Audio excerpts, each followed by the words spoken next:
शांति और आत्मनियंत्रण ही अहिंसा है। हर एक प्राणी का सम्मान करना ही अहिंसा कहलाती है। केवल सत्य ही इस संसार का सार है। अहिंसा ही सबसे बड़ा धर्म होता है, जो सभी जीवों के कल्याण की कामना करता है। हर एक आत्मा स्वयं में सर्वज्ञ और आनंदमय है। आनंद बाहर से नहीं आता है। मन, वाणी और शरीर से संपूर्ण संयम में रहने का सार ही ब्रह्मचर्य है। जो भय का विचार करता है वह खुद को अकेला और असहाय पाता है। इस दुनिया में हर एक प्राणी स्वतंत्र है। कोई भी किसी और पर निर्भर नहीं करता है। बाहरी त्याग अर्थहीन है यदि आत्मा आंतरिक बंधनों से जकड़ी रहती है। किसी भी जीवित प्राणी को मारना नहीं चाहिए और ना ही उस पर शासन करने का प्रयत्न करना चाहिए। स्वयं पर विजय प्राप्त करना लाखों करोड़ों दुश्मनों पर विजय पाने से बेहतर है। हर एक जीवित जीवधारी के प्रति दया भाव रखो, क्योंकि नफरत और घृणा करने से विनाश होता है। एक सच्चा मनुष्य माँ के समान विश्वसनीय, गुरु की तरह सम्माननीय और ज्ञानी व्यक्ति की तरह प्रिय होता है। वो जो सत्य जानने में मदद कर सके, चंचल मन को नियंत्रित कर सके और आत्मा को शुद्ध कर सके, उसे ज्ञान कहते हैं।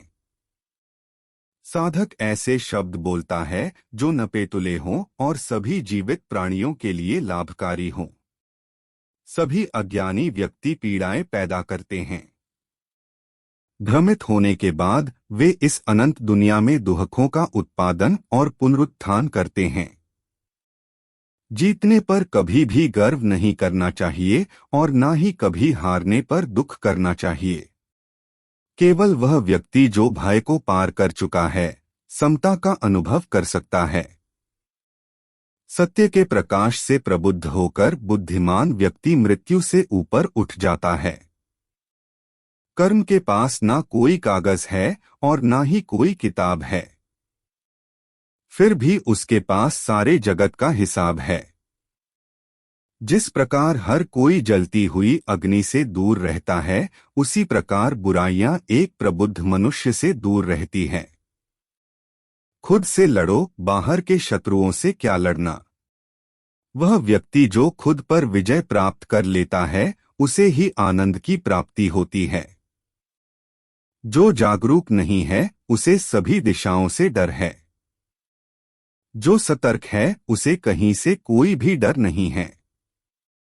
इंसान खुद अपने दोष के कारण ही दुखी रहते हैं। अगर वो चाहें तो अपनी गलती सुधार कर खुश रह सकते हैं। वाणी के अनुशासन में असत्य बोलने से बचना और मौन का पालन करना शामिल है।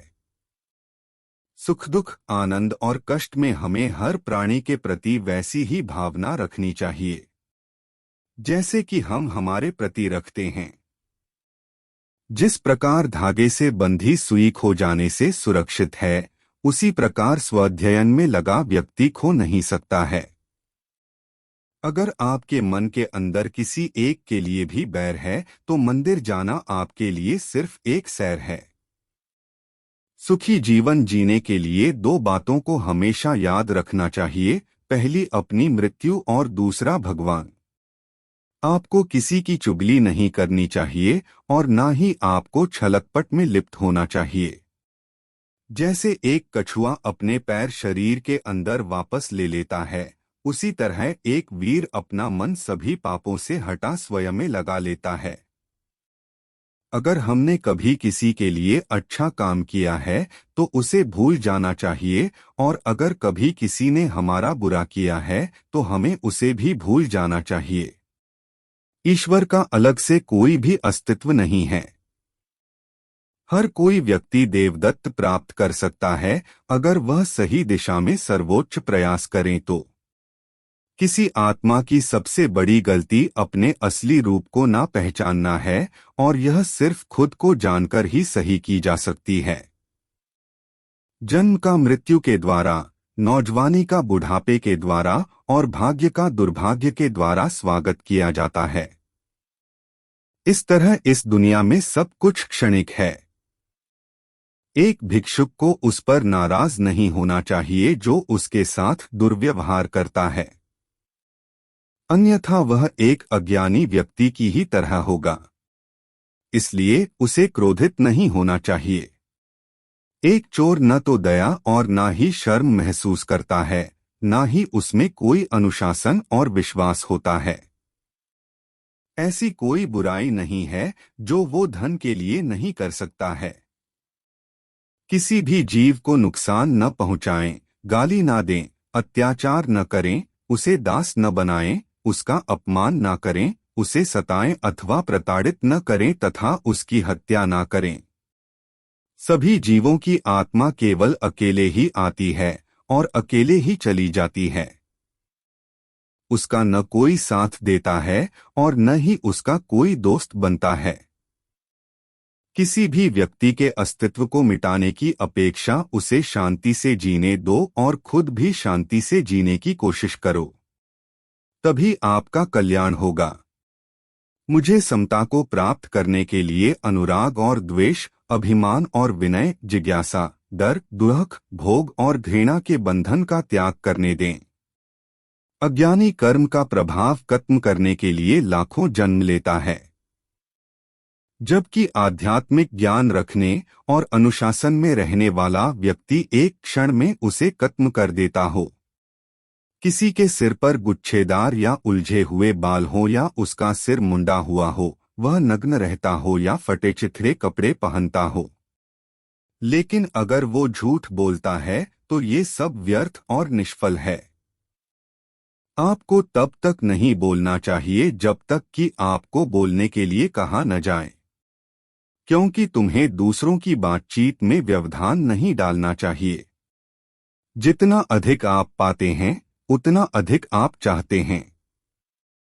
लाभ के साथ साथ लालच बढ़ता जाता है।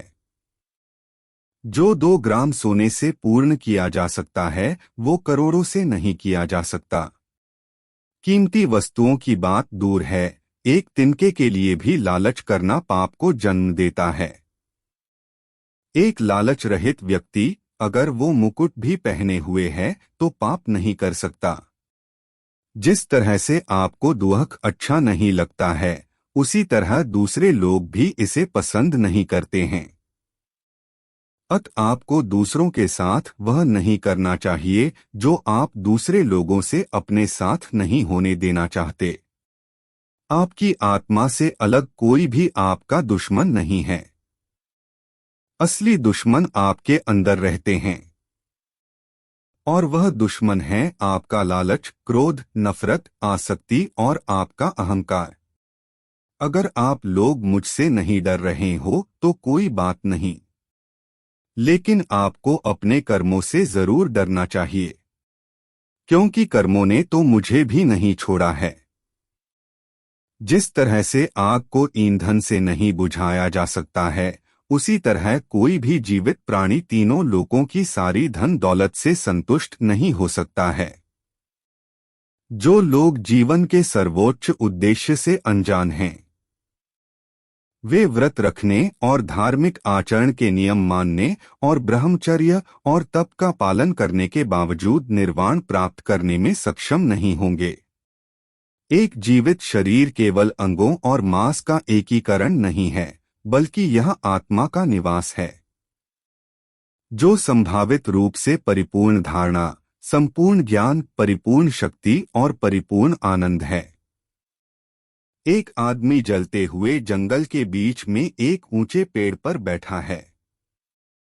वह सभी जीवों को मरते हुए देखता है और खुश होता है, लेकिन वह यह नहीं जानता कि जल्द ही उसका भी यही हाल होने वाला है। वह व्यक्ति अत्यंत मूर्ख है।